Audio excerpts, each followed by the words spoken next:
Bonsoir, bonsoir, chers amis. C'est vrai, ça fait un moment qu'on ne s'est pas vu, mais vous savez, des fois, il y a des choses qui arrivent, des paramètres qui arrivent dans la vie que l'on ne maîtrise pas. Le temps également. Mais gloire à Dieu, nous nous retrouvons aujourd'hui dans la continuité de nos enseignements. Et l'enseignement de ce soir est dénommé « L'appel de Dieu est irrévocable ». Ta percée est dans ta vocation. Nous allons prier. Je vais prier rapidement afin que le Seigneur m'accorde l'accès à vos cœurs, afin que cette semence qui va être ensemencée puisse être une source de bénédiction pour pas mal de gens. Seigneur Dieu, je te rends grâce pour le souffle de vie. Merci Seigneur Dieu parce que tu nous as protégés aujourd'hui. Merci parce que ta parole est la vérité et la vie. Tu dis dans ta parole que là où 2 ou 3 s'accordent, il leur sera donné. Or ici, il y a plus de 2 ou 3. Père, daigne mettre tes braises d'argile sur mes lèvres, afin que ta parole dans ma bouche soit comme un feu et comme un marteau qui brise le roc.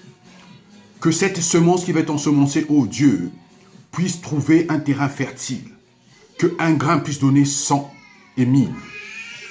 Et je déclare dans le nom puissant de Jésus-Christ de Nazareth, que j'emmène à présent toute pensée captive à la Seigneurie du Christ. Et je proclame ta Seigneurie sur tous les cœurs, dans le nom puissant de Jésus-Christ. Amen. Nous devons savoir une chose. Tu dois savoir une chose. Tu es peut-être le plus petit de ta maison et personne ne fait aucun cas de toi. Mais sache une chose, que pour Dieu, tu es grand. Sache-le que Dieu t'a appelé avant que tu ne sois, comme le dit Jérémie. Il connaissait le nombre de tes cheveux et le nombre de tes jours. Ton nom était inscrit dans son livre de vie. Le hasard n'existe pas. Si tu es né, c'est pour une raison. L'homme regarde aux apparences, mais Dieu regarde au cœur. Il faut que tu comprennes une chose. Il faut que nous comprenions une chose. Lorsque tu commences à rentrer dans ton don vocationnel, tu vas avoir de plus en plus d'opposition. Le vent va souffler. Même ton frigo va te faire la gueule, pour parler grossièrement. Tes amis, ceux à qui tu faisais du bien, vont te haïr pour rien. Même ton animal de compagnie, ton chien va te regarder avec un regard de travers. Même ton chat va te faire des drôles de regards. Mais si toutes ces choses-là t'arrivent, sache que tu es dans le bon chemin. Il est écrit dans le livre de 1 Samuel 16, versets 3 à 14.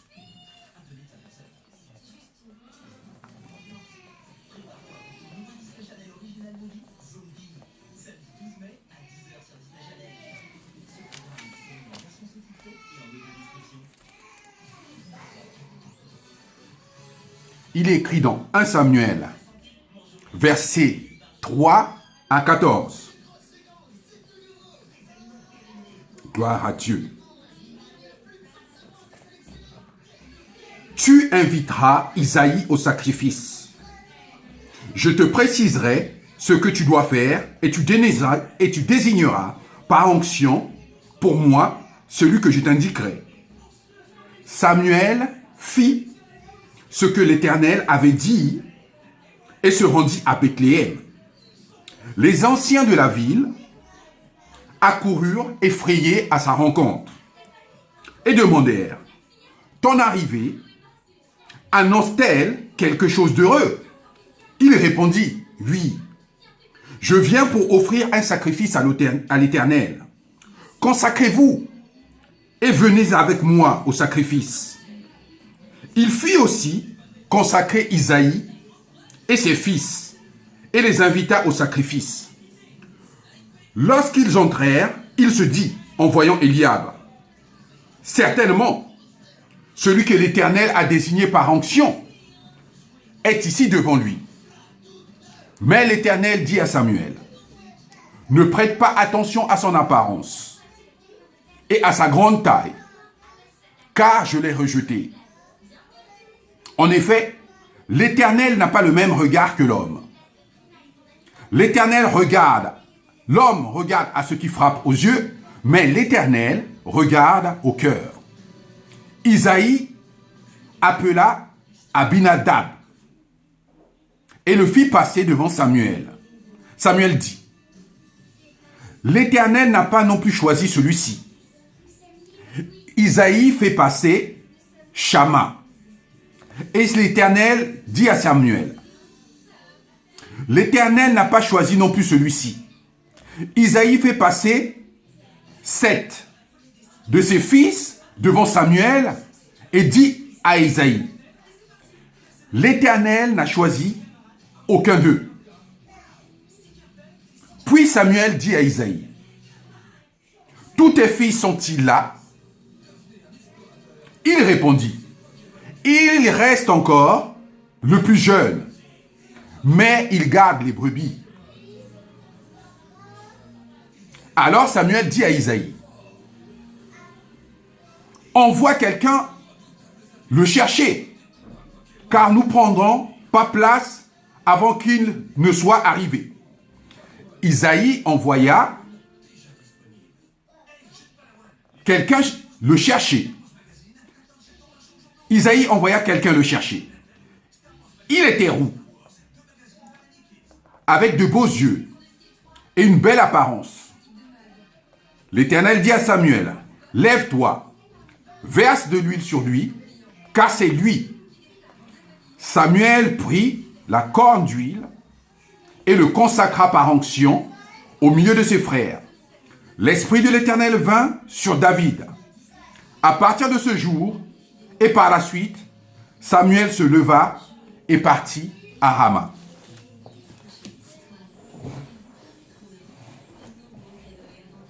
Les voies du Seigneur ne sont pas nos voies. Il est écrit que aussi élevés sont les cieux et la terre, et aussi élevées sont ses voies et ses pensées. Mais Dieu veille sur sa parole pour l'accomplir. Tu as certainement commencé à faire des rêves. Et tu en as parlé à ton père, au milieu de tes frères. Tu es peut-être le favori de ton père. Ton père t'a peut-être offert une robe multicolore que tes autres frères n'ont pas eue. Et cela crée de la jalousie au sein de la famille. Mais sache-le, tu es sur le bon chemin. Tu es sur le bon chemin. Parce que de la même manière qu'ils ont haï ton maître, ils te haïront. Et nul n'est prophète chez soi. Même Jésus a eu de l'opposition chez lui. Il est écrit quelque part dans les évangiles que lorsqu'il prêchait, ses frères et sœurs l'ont dit, va dire ces choses-là dehors, afin que les autres voient ce que tu fais. Nous comprenons que par là, quoi? Que ceux de chez lui également ne croyaient pas en lui. Nous allons lire Genèse 1 jusqu'au verset, Genèse 37, verset 1 jusqu'au verset 37.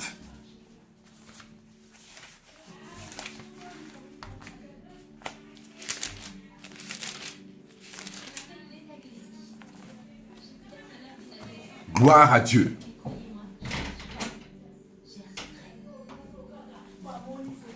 ferme la porte. Hein.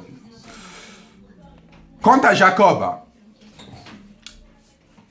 il s'installa dans le pays de Canaan, là où le père avait séjourné. Voici la lignée de Jacob. À l'âge de 17 ans, Joseph prenait soin du troupeau de ses frères. Le garçon était en compagnie des fils de Bila et de Zilpa, les femmes de son père. Et ils rapportaient leurs mauvais propos à leur père. Israël aimait Joseph plus que tous les autres fils parce qu'il avait eu dans sa vieillesse. Et il lui fit un habit de plusieurs couleurs. Ses frères remarquèrent que leur père l'aimait plus qu'eux, tous, et se mirent à le détester. Ils étaient incapables de lui parler sans agressivité. Joseph fit un rêve. Il le raconta à ses frères, qui le détestèrent encore plus. Il leur dit, « Écoutez donc le rêve que j'ai fait. Nous étions en train d'attacher des gerbes au milieu des champs, et voici que ma gerbe s'est dressée et est même restée debout. Vos gerbes l'ont alors entourée et se sont prosternés devant elle. » Ses frères lui dirent, « Est-ce que tu vas vraiment régner sur nous? Est-ce que tu vas nous gouverner? » Ils le détestèrent encore plus à cause de ses rêves et de ses paroles. Joseph fit encore un autre rêve et il le raconta à ses frères. Il dit, « J'ai fait encore un rêve. Le soleil, la lune et 11 étoiles se prosternaient devant moi. » Il le raconta à son père et à ses frères. Son père lui fit des reproches et lui dit, « Que signifie le rêve que tu as fait?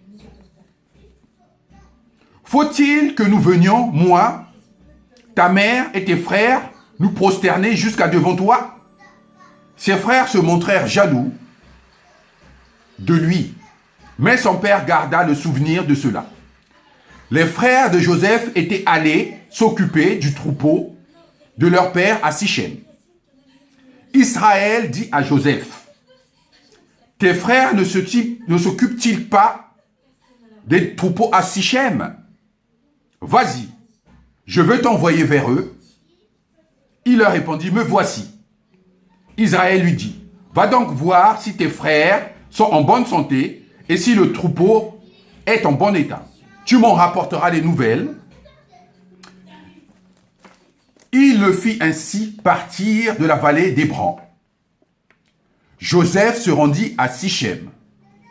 Un homme le rencontra alors, qui errait dans la campagne, et lui demanda, « Que cherches-tu » Joseph répondit, « Ce sont mes frères que je cherche. Dis-moi donc où ils gardent le troupeau. » L'homme dit, « Ils sont partis d'ici. En effet, je les ai entendus dire, allant à Dotham. » Joseph partit sur les traces de ses frères et il les trouva à Dotham.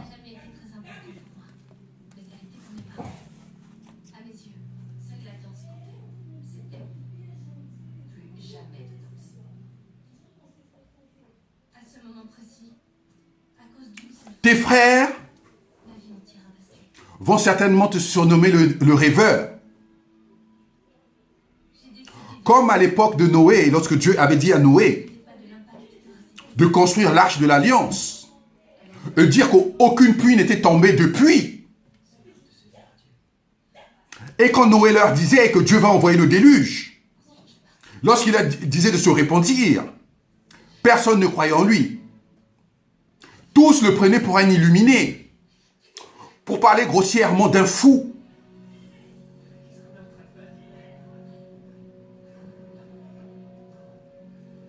Mais sache-le, si toutes ces choses t'arrivent, tu es sur le bon chemin. Tu n'es pas bien loin de ta percée.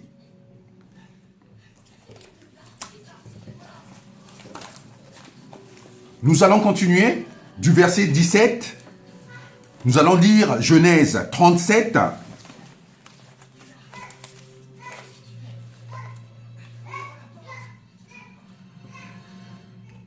Nous allons lire la Genèse verset 39, verset 1 à 23.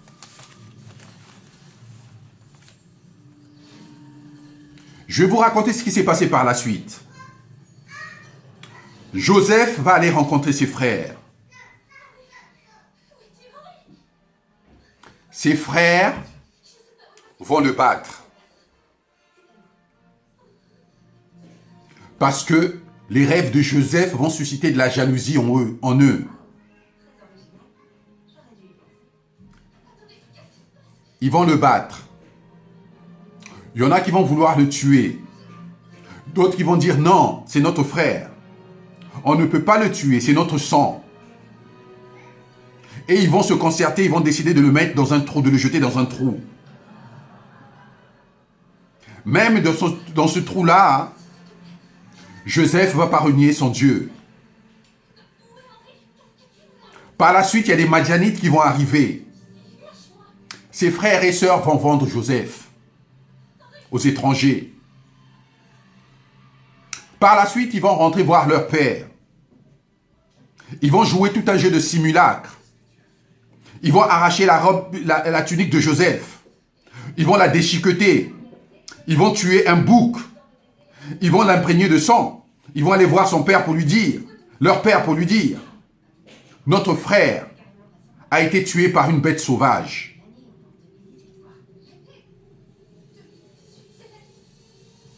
Mais je vais te dire une chose.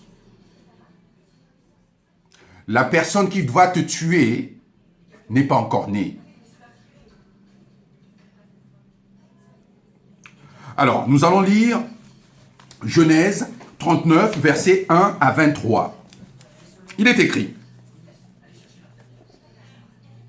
quant à Jacob, après tous ces événements, il s'installa dans le pays de Canaan, là où son père avait séjourné. Voici la lignée de Jacob. À l'âge de 17 ans, Joseph prenait soin... Non, Genèse 39, pardon. Quant à Joseph, après ces événements, lorsque ses frères l'ont mis dans le trou et l'ont vendu aux Madianites, des gens qui passaient par là avec des dromadaires, Joseph va se retrouver en Égypte. Il est écrit dans Genèse 39, versets 1 à 23. Quant à Joseph, on l'avait fait descendre en Égypte. Et Potiphar, l'officier du Pharaon, qui était le chef des gardes, un Égyptien, l'avait acheté aux Ismaélites, qu'il y avait fait descendre. L'Éternel fut avec Joseph, et la réussite l'accompagna. Lorsque Dieu est avec nous, même au milieu de l'adversité, Dieu va toucher les cœurs de nos ennemis afin qu'ils puissent nous faire du bien, qu'ils puissent nous bénir. Alléluia. Il habitait dans la maison de son maître égyptien, Potiphar. Son maître vit que l'Éternel était avec lui et que tout ce qu'il entreprenait, l'Éternel le faisait réussir entre ses mains. Et Joseph trouva grâce aux yeux de son maître. Il employa à son service, l'établit responsable de sa maison et lui confia tous ses biens. Dès que Potiphar lui établit responsable de sa maison et de tous ses biens, l'Éternel bénit la maison de cet Égyptien à cause de Joseph. Et la bénédiction de l'Éternel reposa sur tous ses biens, que ce soit à la maison ou au champ. Il abandonna tous ses biens entre les mains de Joseph, et il ne prenait connaissance de rien avec lui, sauf de sa propre nourriture. Or, Joseph était beau et tout au point de vue. Après cela, la femme de son maître Potiphar porta les yeux sur Joseph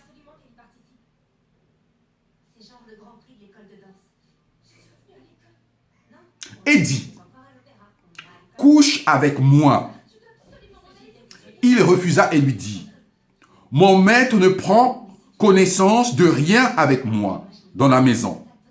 Il m'a confié tous ses biens. Personne n'est plus grand que moi dans cette maison.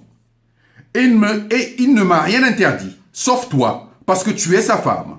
Comment puis-je commettre un aussi grand mal et pécher contre Dieu? »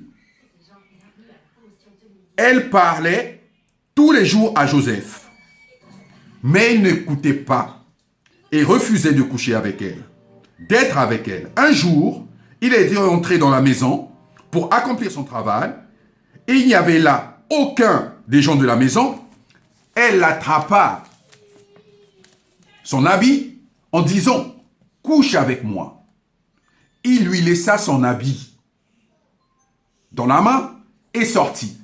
Lorsqu'elle vit qu'il avait laissé son habit dans la main et qu'il s'était enfui dehors, elle appela les gens de la maison et leur dit, « Regardez, il nous a amené un Hébreu pour abuser de nous. Cet homme s'est approché de moi pour coucher avec moi. Mais j'ai poussé de grands cris. Quand il a entendu que je me mettais à crier, il a laissé son habit à côté de moi et est sorti. » Elle posa l'habit de Joseph à côté d'elle jusqu'à ce que son maître rentre à la maison. Et elle lui tint alors ce discours. « L'esclave hébreu que tu as emmené s'est approché de moi pour abuser de moi. Comme je me suis mis à crier, il a laissé son habit à côté de moi et s'est enfui dehors. » Entendant les affirmations de sa femme, qui lui disait, « Voilà ce que m'a fait ton esclave », le maître de Joseph fut enflammé de colère. Il s'empara de Joseph et le mit en prison, à l'endroit où les prisonniers du roi étaient enfermés. Il resta donc là, en prison. Jésus nous a jamais dit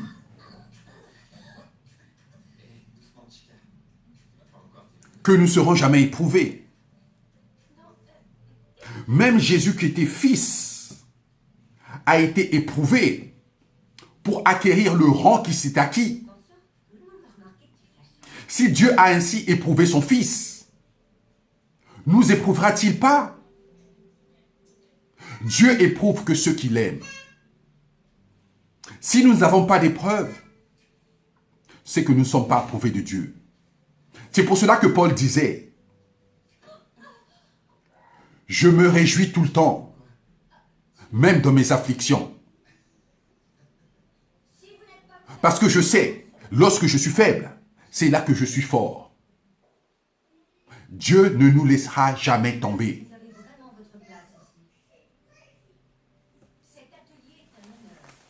Le chemin est peut-être semé d'embûches, mais il n'est pas insurmontable. Nous sommes la solution à ces obstacles. Parce que nous sommes nés de Dieu, nous allons triompher. Nous allons lire Genèse 40, versets 1 à 14. Après que Potiphar ait jeté Joseph en prison sous les allégations de son épouse, Joseph se retrouve en prison. Mais même en prison, la grâce de Dieu l'accompagne. Parce que Joseph a été choisi de Dieu. Parce que Joseph est aimé de Dieu. Alors tu es aimé de Dieu. Tu es choisi de Dieu. Tu vaincras. Nous devons comprendre une chose. Nous n'avons pas un petit Dieu. Vous savez, lorsque Dieu a dit à Noé de bâtir l'arche, il avait dit à Noé d'aller chercher du bois de gopher. Le bois de gopher a une particularité de ne pas couler, de ne jamais couler dans l'eau, de flotter. Et Jésus est ce bois de gopher. Tant que nous accrochons à sa parole, il ne nous abandonnera pas. Il ne nous délaissera point. Il a dit, et voici, je suis avec vous jusqu'à la fin du monde. Ceci est une vérité. Genèse 40, versets 1 à 14 nous dit quoi? Après cela, le responsable des boissons et le boulanger du roi d'Égypte commirent une faute envers leur seigneur, le roi d'Égypte. Le pharaon fut irrité contre ses deux officiers, le grand responsable des boissons et le chef des boulangers. Il les fit mettre dans la maison du chef des gardes, dans la prison, à l'endroit où Joseph était enfermé. Le chef des gardes les confia à Joseph, qui fit le service auprès d'eux. Ils passèrent un certain temps en prison. Une même nuit, le responsable des boissons et le boulanger du roi d'Égypte, qui étaient enfermés dans la prison, firent tous les deux un rêve, chacun le sien avec son explication propre. Joseph vint le matin vers eux et il vit qu'ils étaient tristes. Alors il demanda aux deux officiers du Pharaon qui étaient avec lui dans la prison de son maître, « Pourquoi avez-vous mauvaise mine aujourd'hui ?» Ils lui répondirent, « Nous avons fait un rêve, et il n'y a personne pour nous l'expliquer. » Joseph leur dit, « N'est-ce pas à Dieu qu'appartiennent les explications?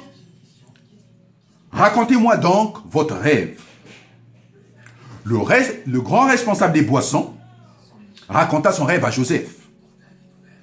Il lui dit, « Dans mon rêve, il y avait un cep de vigne devant moi.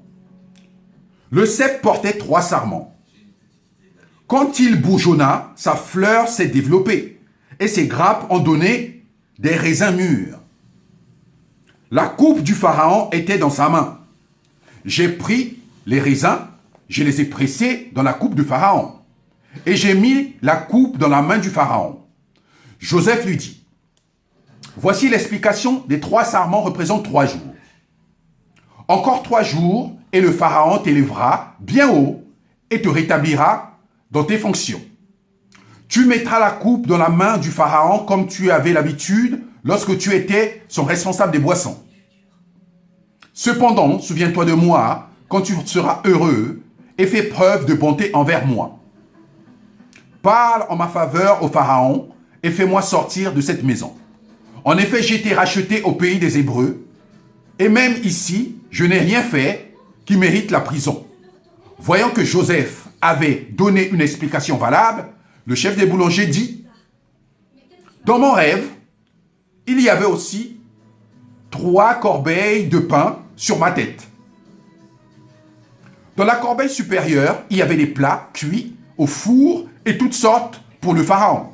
Et les oiseaux les mangeaient dans les corbeilles au-dessus de ma tête. » Joseph répondit, « Voici l'explication. Les 3 corbeilles représentent 3 jours.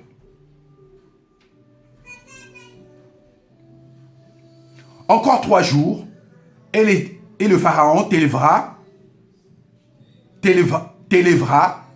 bien trop haut pour toi.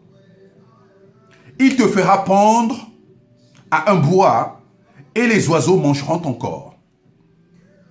3 jours plus tard, le jour de son anniversaire, le pharaon organisa un festin pour tous ses serviteurs.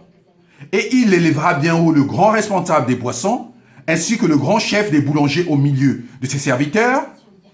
Il rétablit le grand responsable des boissons dans la main du pharaon, mais fit pendre le chef des boulangers conformément à l'explication que Joseph leur avait donnée. Le grand responsable des boissons ne se souvint pas de Joseph. Il l'oublia.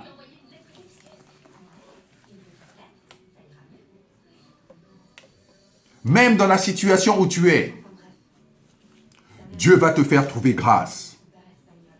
Je ne sais pas dans quelle prison tu es, mais Dieu va te faire grâce. Il va toucher les cœurs de tes geôliers. Tu seras même le responsable de la prison parce que tu as trouvé grâce aux yeux de Dieu et aux yeux de tes geôliers. Parce que l'œuvre de l'Éternel prospère dans tes mains. Parce que tout ce qu'on te confie prospère dans tes mains. Parce que Dieu est avec toi. Tu passeras cette phase dans la joie.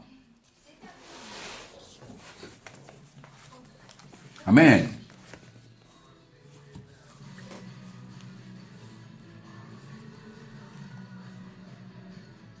Crois-moi, il n'y a pas de promotion sans épreuve. On ne remporte pas un prix sans en payer le prix.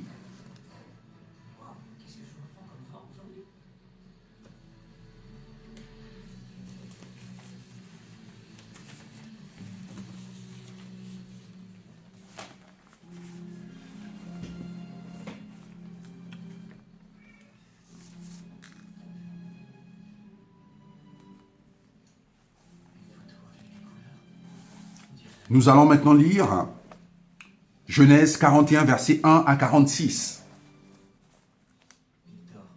Il est écrit, au bout de 2 ans, le Pharaon fit un rêve. Ce qui veut dire que ça faisait presque 2 ans que Joseph était en prison. Mais Joseph n'a jamais abandonné son Dieu. Il a toujours dit, toute chose concourt au bien de ceux qui aiment Dieu et de ceux qui sont appelés selon sa volonté.